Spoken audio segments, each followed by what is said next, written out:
непрерывная монотонная функция на сегменте позволяет нам немедленно доказывать непрерывность еще некоторых элементарных функций, которые мы до этого не рассматривали. А именно функции, которые определяются как обратные к каким-то другим элементарным функциям. Ну, собственно, для логарифма мы и так это могли бы доказать, хотя, кстати, не доказывали. Да? Вот сейчас можно сказать, что логарифм на любом сегменте, входящем в его определение, является непрерывным просто по данной теореме. Ну вот, вспомним обратную функцию для синуса. Для синуса обратная функция на всем промежутке, конечно, не существует, потому что... Ясно почему, да? Потому что функция не является инъективной. Но вот если взять монотонную часть от минус π пополам до π пополам, то все будет хорошо. Синус х от минус π пополам до π пополам как раз переводится в минус 1,1. Переводится однозначно. Однозначно переводится. Собственно говоря, функция монотонная является. Она является строго возрастающей. Поэтому вот если сузить синус на такую область определения и взять такую область действия, совпадающую с множеством значений, то для нее определена обратная функция. А синус, что вы прекрасно знаете, можно назвать y, которая действует из единицы в единице, минус π пополам, π пополам. И вот, смотрите, все условия последней теоремы выполнены. Исходная функция строго монотонна, определена на сегменте и непрерывна. Значит, ну и мы рассматриваем как раз ее действующее множество значений. Значит, обратная функция имеет тот же характер монотонности и тоже является непрерывной. Вот сразу мы это доказали. Ну, понятно, что чтобы получить график, надо просто его отразить относительно биссектрисы. Значит, арксинус тоже является строго возрастающим. То же самое для арккосинуса. Не буду я писать. Вспомните, откуда куда он действует. Арктангенс. Для арктангенса ситуация чуть-чуть похуже. Потому что сам тангенс себя не так хорошо ведет. Да? Вот если это по-прежнему считать π пополам и минус π пополам, то вот тут такая неприятность происходит. Да?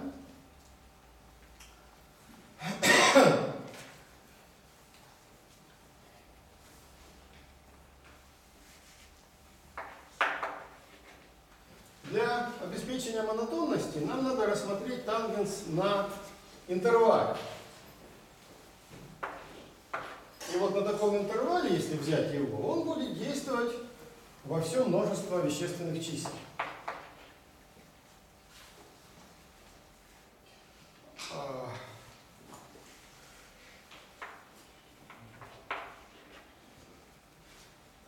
Значит, обратную функцию вполне можно определить на r. Она будет действовать на интервал. Ну, вестись она будет как-то так. Да? У него будет конечный предел. Для минуса и для плюса бесконечности равны, соответственно, минус π пополам и π пополам.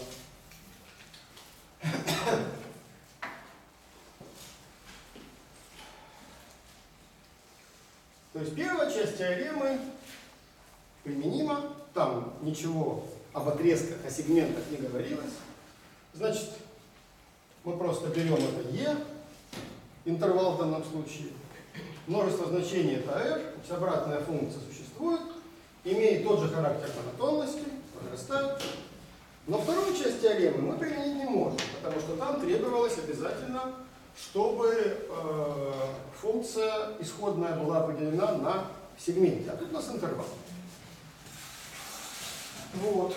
Но с другой стороны, в этой ситуации все равно мы можем доказать следующее, что арктангенс является непрерывной функцией в любой точке, в которой он определен.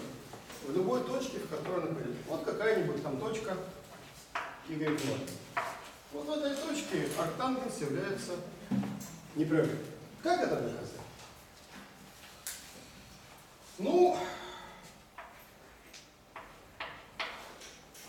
посмотреть, куда y0 переводится, да?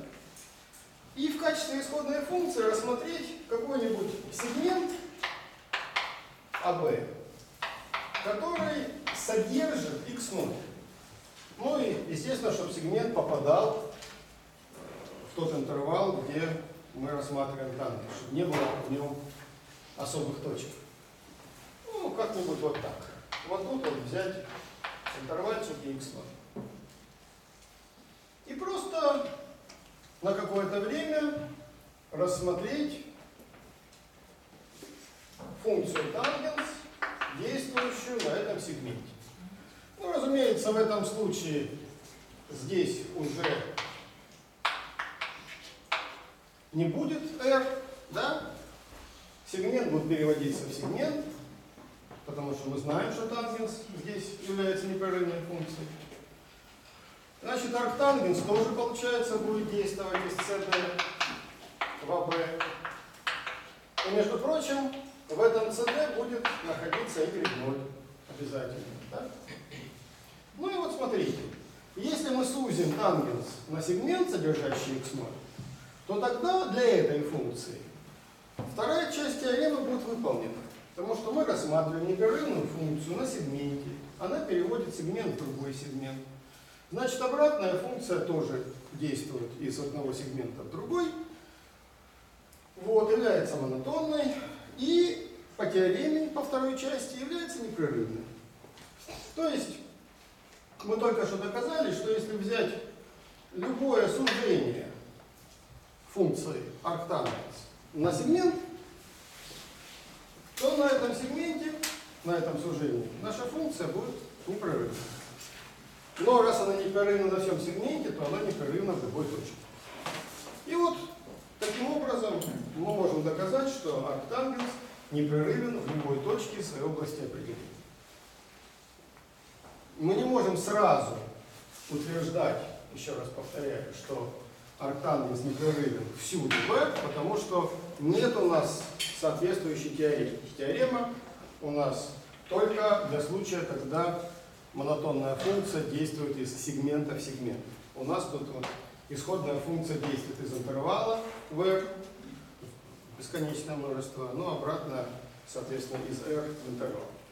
Но сузив для тангенса область определения до сегмента, мы сможем на этом сегменте все доказать.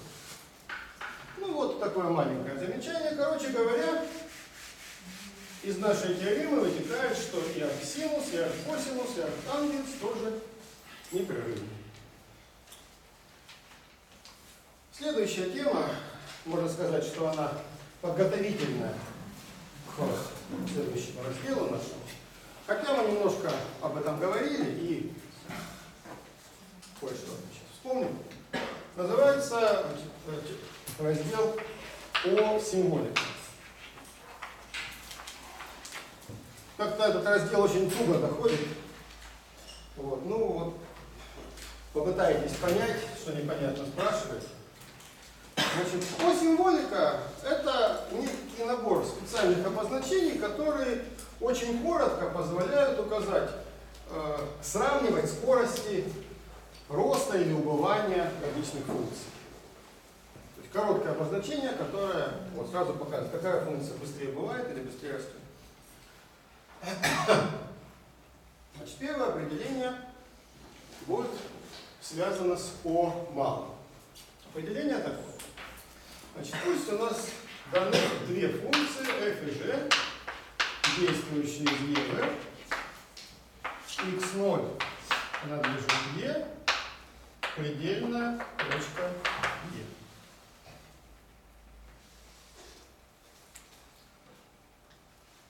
Ну, то есть мы можем рассматривать предел этой точки любой функции. И f и g. Говорят, что f есть O малое от g, когда x стремится к x0. Обязательно вот это O малое, оно привязывается к некоторой точке. Просто говорить, что f есть O малое от g, не говоря в какой точке, нельзя, это не имеет смысла. Эти две черточки я пишу просто, чтобы вы отличали O малое от O большого. Я, конечно, могу громадное O большое писать, я так и буду делать, но эти черточки еще нагляднее показывают, что вот это именно O малое. Да, O большое я буду подчеркивать снизу. Так вот, что это означает?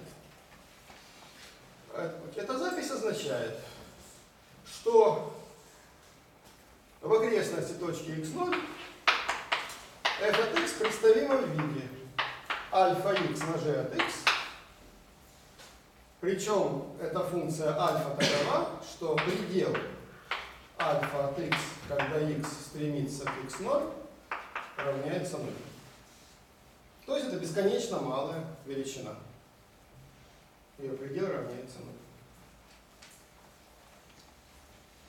Поэтому вот в данном случае функция f называется бесконечно малой по сравнению с g в точке x0. f бесконечно малая по сравнению с g в точке x0.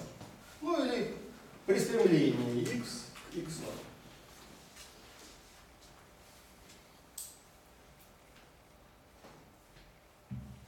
Знаете, тут вот не обязательно, чтобы x принадлежало e. На самом деле. Мы можем и бесконечность рассматривать в принципе. Да? Главное, чтобы x0 была предельной точкой.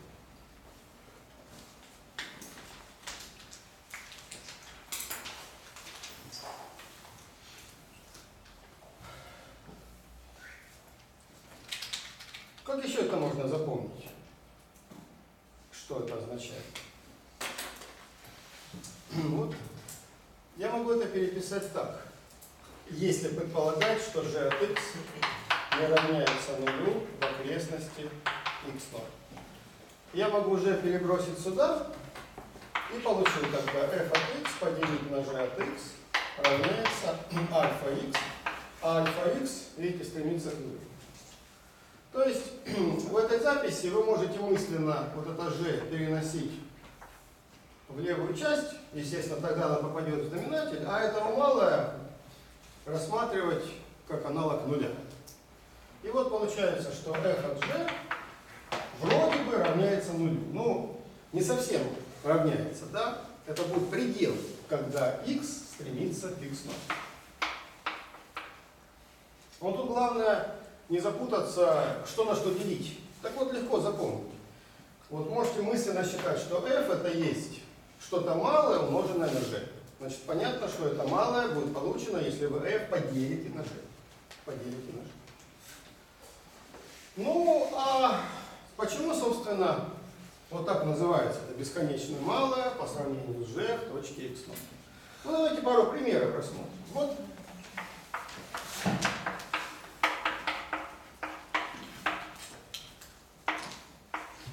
Вот смотрите. Это правда? X квадрат является бесконечно малое по сравнению с x, если x стремится к нулю. Да, смотрите, значит, организуем эту дробь. X квадрат поделить на x. Это будет просто x. Если мы x устремим к нулю, естественно, все это будет стремиться к нулю. Значит, так и есть. В самом определении можно было сразу записать вот эту дробь f от x, деленная на g от x. Это не делают просто для того, чтобы специально не требовать, чтобы g не обращалась в ноль. Вот эта запись, она вполне разрешает, что в каких-то точках g обращается в ноль, и все равно все будет хорошо. Вот. А еще примерчик. Вот скажем, x в степени a. O малое, e в степени x. Ну, альфа. Давайте даже не альфа, а просто x квадрат, опять же. Видите, та же самая функция. Но вот это равенство, когда выполняется? Вот. Это равенство выполняется, когда x стремится к плюс бесконечности. Потому что x квадрат поделить на e в степени x в этом случае стремится к нулю. Экспонента растет быстрее, чем x квадрат. Мы это знаем. Вот. Но, кстати сказать, в нуле тоже такое может выполняться, да? Потому что в нуле экспонента стремится к единице, x стремится к нулю, значит все это будет стремиться к нулю. Так что в нуле такое тоже можно записать. Вот.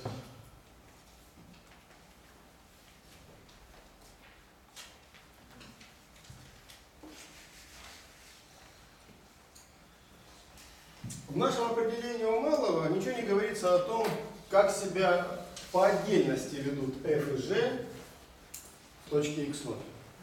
Так? Нас интересует, как ведет себя отношение фактически.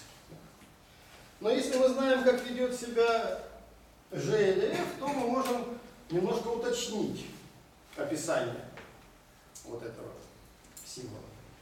Вот, предположим, g является бесконечно малым. g бесконечно малым.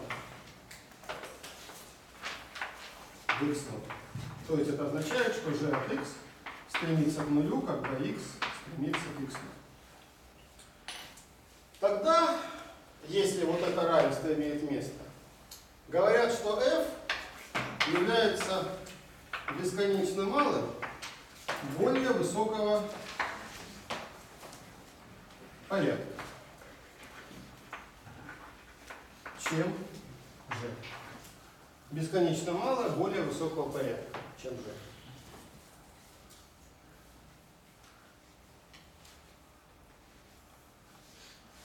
То есть она тоже убывает, но убывает причем еще и быстрее. Быстрее, чем g.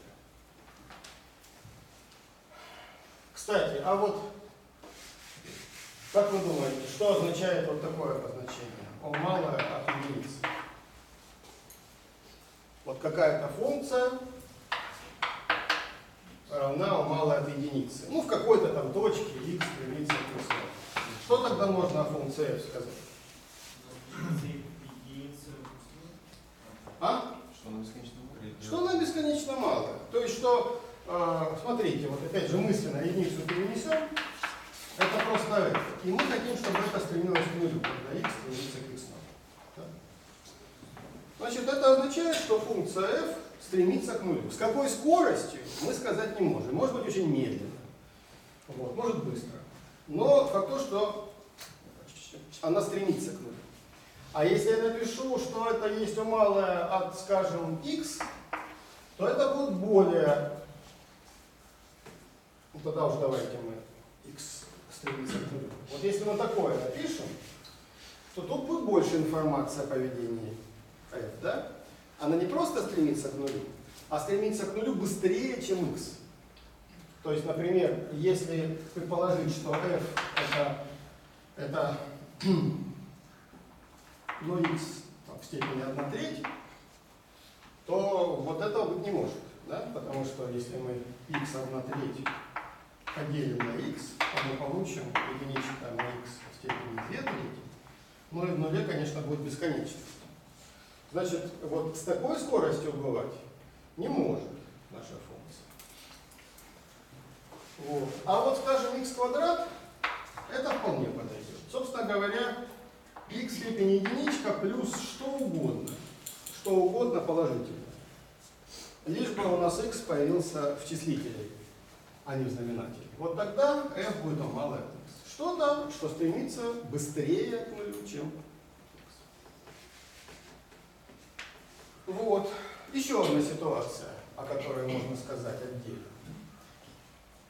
Предположим, что f, как раз f бесконечно большая. Теперь мы предполагаем, что f бесконечно большая.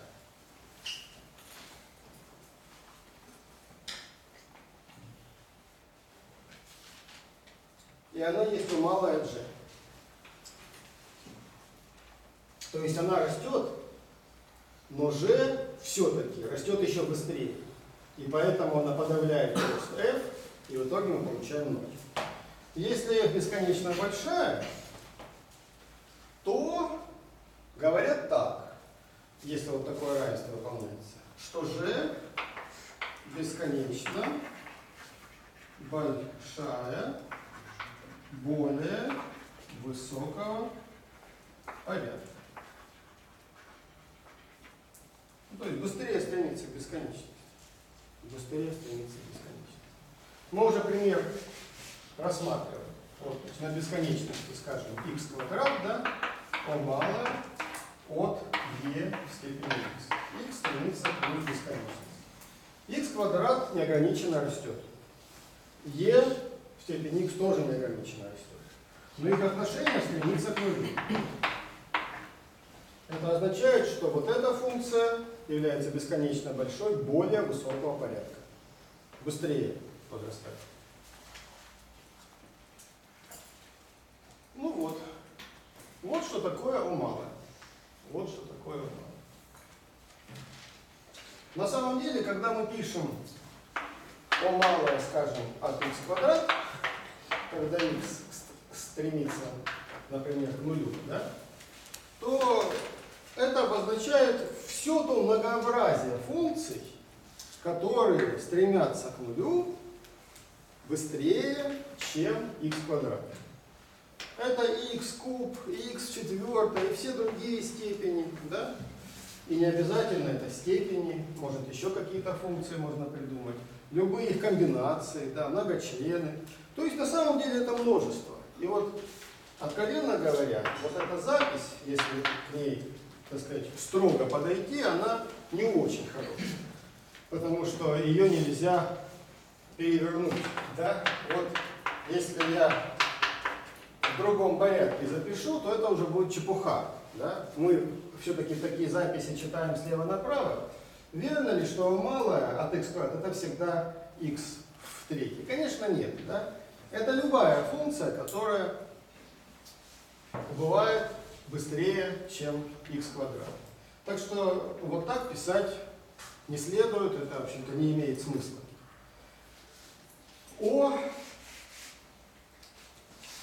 Если присутствует где-то в равенстве, в одном месте равенства, то мы его пишем слева. То есть вот эта запись просто означает, что f это некий представитель всех тех функций, которые убывают быстрее, чем g. Вот так. Ну и вы всегда можете это мысленно заменять на равенство f равняется альфа g, где альфа стремится к нулю. Так. Ну вот что касается у малого. Давайте сейчас про большое поговорим, а потом уже я спрошу, что непонятно. О большое. О большое нам будет не так часто требоваться, но для полноты. То же самое, есть f, g, x предельная точка e. Вот здесь можно обойтись без всяких альфа, хотя можно из альфа определить, ну давайте без альфа. Значит, эта запись. Означает она, что f является ограниченным по сравнению с g в точке x0, или сказать лучше, в окрестности точки x0. Ограниченная. F ограничена по сравнению с g в окрестности точки x0, если найдется такая окрестность x0,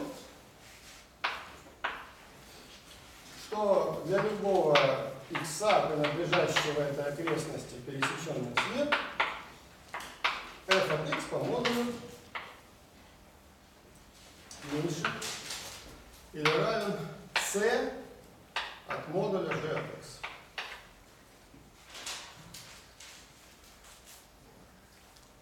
Тут никакого предела нет. Видите? Просто найдется такая окрестность, в которой справедлива такая оценка. Если мы опять мысленно перенесем g вниз и предположим, что g не равняется нулю, то тогда это будет равносильно вот этому. Вот такой оценке. То есть такое отношение меньше или равно c. В некоторой окрестности. В некоторой окрестности. Учтите. Значит, вы тоже можете мысленно g перенести сюда, и тогда здесь можете представлять себе какую-то константу. Да? Не обязательно 0. В терминах альфа можно это же самое выразить. Вот что это означает? Это означает, что найдется окрестность, да, в которой f от x представимо в виде альфа x на g от x, причем альфа x по модулю меньше или равно c. f от x умноженное на равняется g от x умноженное на какую-то ограниченную величину. Это то же самое. Это то же самое.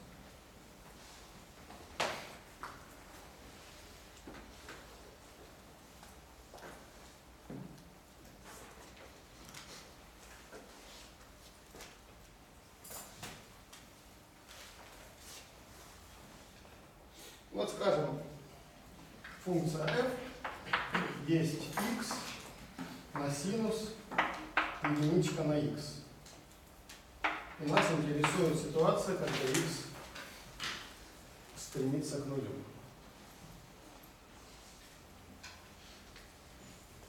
Я могу сказать, что она является O большое от x. Ограничена по сравнению с x. Согласны? Если я функцию f поделю на x, я получу синус единичка на x. Видите, предела никакого нет у этой функции в нуле. Но мне предел не нужен. Мне главное, чтобы эта функция оценивалась сверху. Она оценивается. То есть написать в этом случае, что эта функция есть O малое от x, я не могу. Предела, если я отношения построю, не будет. А могу я написать, что вот эта функция есть O малое от единицы? Та же самая. Вот это вот, вот это. А то вы еще решите, что я только синус хочу. Нет. Не могу? Голосовать? Это бесконечно мало, это ограниченное. Да? Произведение ограниченное бесконечно мало, будет величина бесконечно мало. Так что, видите, она бесконечно малая. Но вот написать, что она бесконечно малая более высокого порядка, чем x, не получится. Потому что если я поделю на x, это компенсирует все то, что обеспечивает стремление к нулю. Останется уже очень плохая часть, которая к нулю не стремится. Но с другой стороны, эти функции все-таки связаны друг с другом. Да? Эта функция ограничена по сравнению с константой 1. Вот обозначение O большое.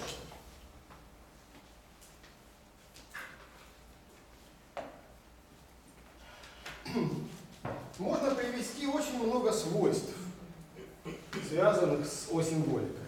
Вот в задачнике Демидовича есть специальный раздел, в нем даже еще кое-какие обозначения вводятся, скажем, O большое со звездочкой и все такое. Вот, может быть, вы какие-то задачи на практике решите.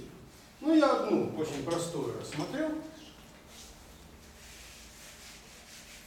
Ну, вот скажем, значит, если f равняется O малое от g, когда x стремится к x0, отсюда следует, что f есть O большое от g, когда x стремится к x0. Обратное неверно. То, что обратное неверно, мы только что доказали на примере. Да? Вот O большое это так, а O малое это не так. Но это, если это все-таки факт, который выполняется, надо его доказать в общем случае. И доказывается очень легко. Надо просто аккуратно принять определение. Значит, это нам дано. Что это означает? Что f равняется, f от x равняется альфа от x, g от x. Что такое альфа? Альфа от x стремится к нулю, когда x стремится к x0. Но если функция стремится к нулю, если функция вообще имеет предел, да, то, кстати, вот единственное, знаете, вот тут я все это написал, конечно, все это замечательно, я бы тут проколотую окрестность взял, потому что в x 0. Или не стоит брать проколотую окрестность.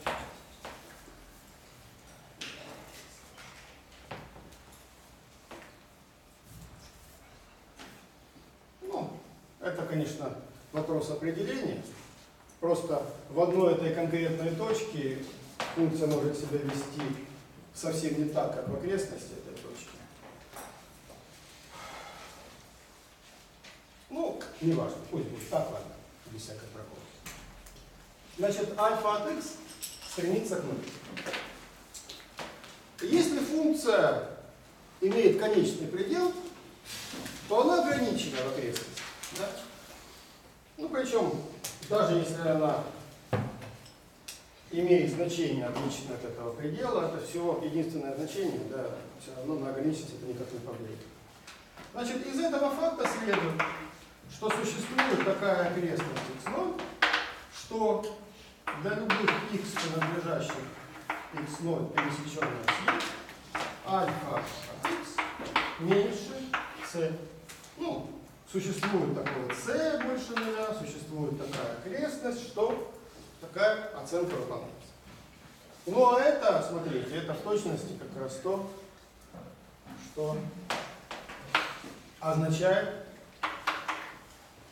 что f есть O большое от точки x0. Так что из этого, конечно же, следует это. Обратно неверно.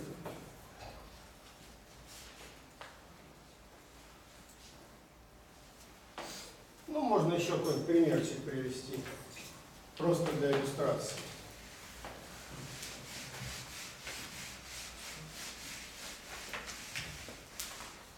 Вот, например, O малое от f умноженное на, даже давайте, O большое от g равняется O малое от f на g. Вот. Что это означает? Это нужно понимать, опять же, как равенство множеств. Да?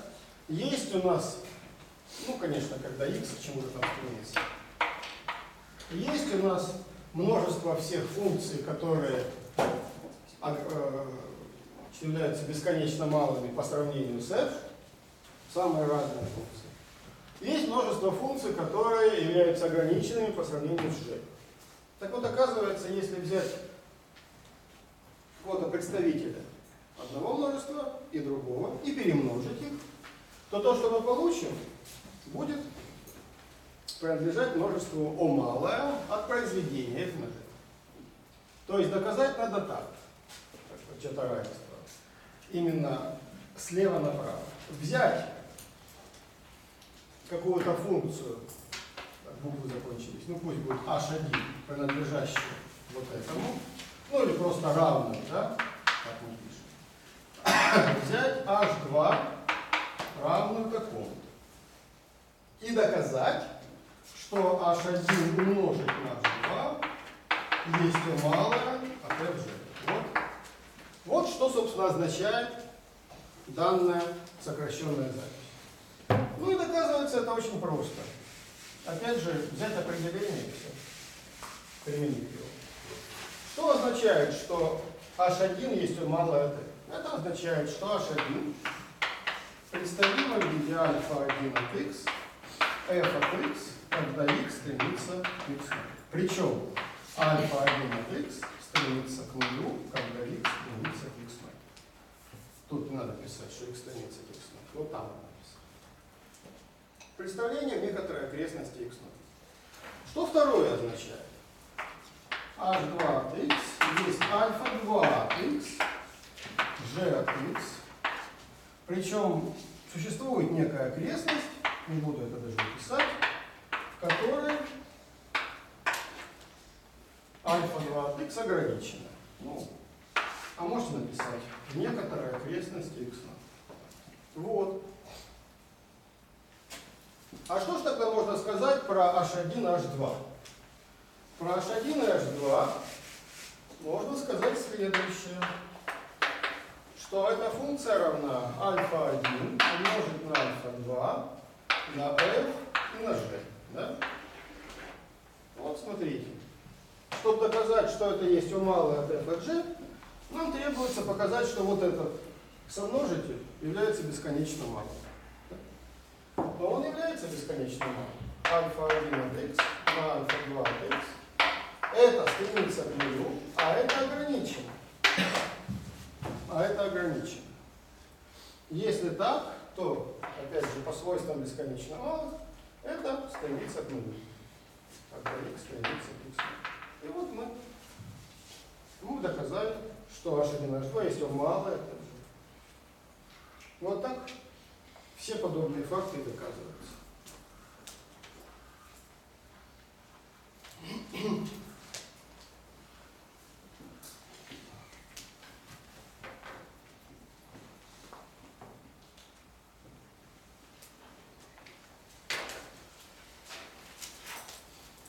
На множестве всех О больших можно выделить один важный особый класс. О нем мы уже говорили. Класс эквивалентных функций в точке. Для него есть специальное обозначение. Получается третье. Тут уже без букв О. Я, правда, обещал спросить, что непонятно, когда все О введут. Ну так что непонятно?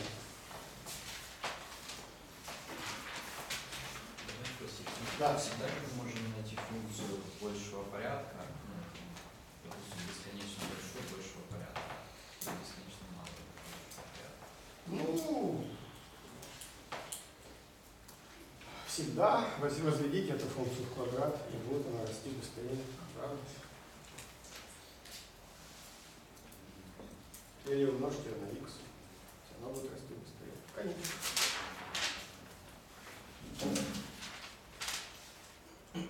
Эти символы О большое и О малое ввел в математический оборот математик Ландау. Эдмунд Ландау. Есть физик Ландау, советский, а это немецкий математик Ландау. Причем, как водится, самым первым ввел это обозначение другой математики, о котором сейчас никто не знает, только Википедия о нем сказала. Вот. А он уже вот активно стал использовать, собственно, тот ввел, по-моему, мало, а этот уже ввел еще его большое, и благодаря вот его усилиям это прижилось. Причем вот это вот О, на самом деле, это не потому, что похоже на ноль, а потому что порядок по-немецки, Ordnung. Ну, нам-то, конечно, не важно, нам как раз удобнее считать, что это О, потому что на нолик похоже. Вот. Вопрос по поводу написания непосредственно. Почему у малого видно сверху, а у большого снизу? Это есть значение? Ну, знаете, это пришло из значков, используемых при корректуре математических текстов. В те времена, когда еще не было систем автоматической подготовки текстов, и вот формулы вписывались от руки, а потом наборщики уже пытались учесть. И вот, чтобы показать, что какую-то букву надо писать заглавно, ее подчеркивали снизу. Особенно, если эта буква совпадала с соответствующей маленькой буквой. Особенно вот с О были проблемы. Вот. С О были вообще проблемы, потому что еще можно было там нолик написать, и вот был еще специальный значок, чтобы указать, что это нолик, что это О, причем что это О большое или О малое. Ну и отсюда вот сюда и пришло.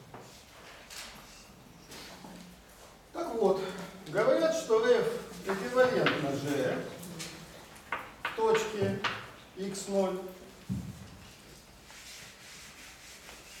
И если опять же f от x представимо в виде альфа x, g от x, причем альфа от x стремится к единице, когда x стремится к x0.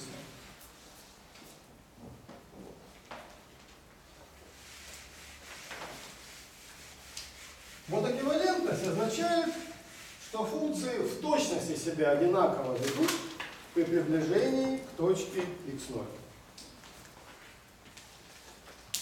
И вот это обозначение мы уже использовали. Так? Свойство эквивалентности является, значит, отношением эквивалентности в широком смысле. Это означает, что любая функция эквивалентна самой себе. И если f эквивалентна g, то g эквивалентна f. Ну, разумеется, некоторые точки. И если f эквивалентна g, а g эквивалентна h, то f эквивалентна h. Это три свойства отношений, которые делают отношения эквивалентности. Рефлексивность, симметричность и транзитивность. Ну, это легко доказать, можете попытаться это сами сделать, это очень легко. Вот.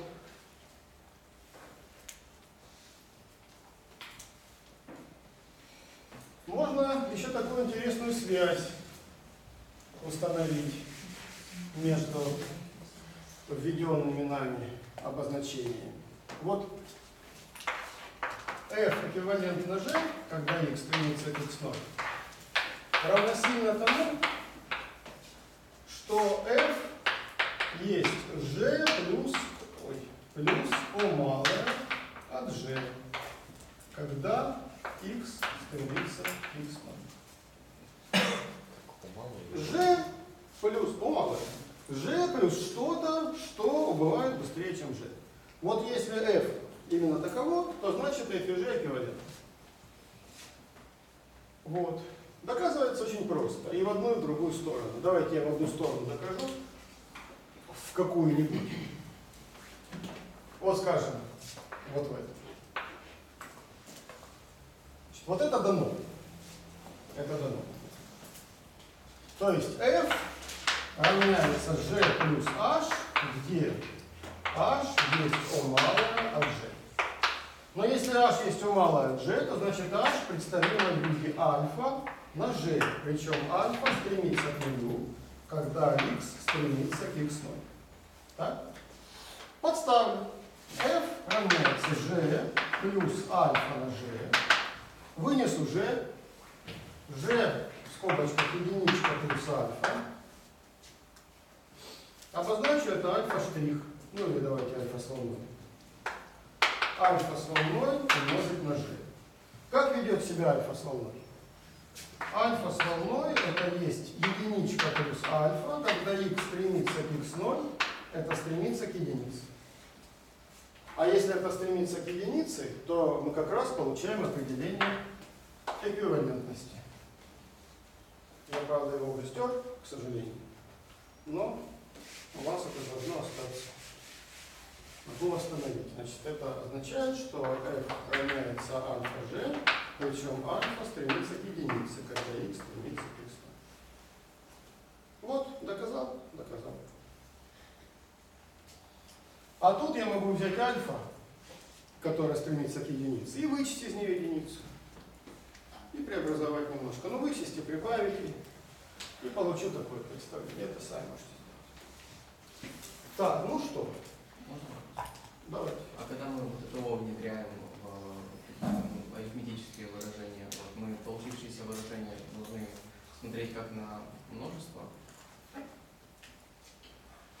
Ну, откровенно говоря, это все зависит от конкретных применений этой записи. Да? И чаще всего, когда мы это записываем, это означает, что вот это O малое это не множество, а некая функция, точный вид, который мы не знаем, потому что мы альфа не знаем, но мы знаем, как она себя ведет. Так? То есть это не множество, а просто вот какой-то конкретный элемент множества, о котором мы полной информацией не обладаем, но знаем, как он себя ведет, когда x становится числом.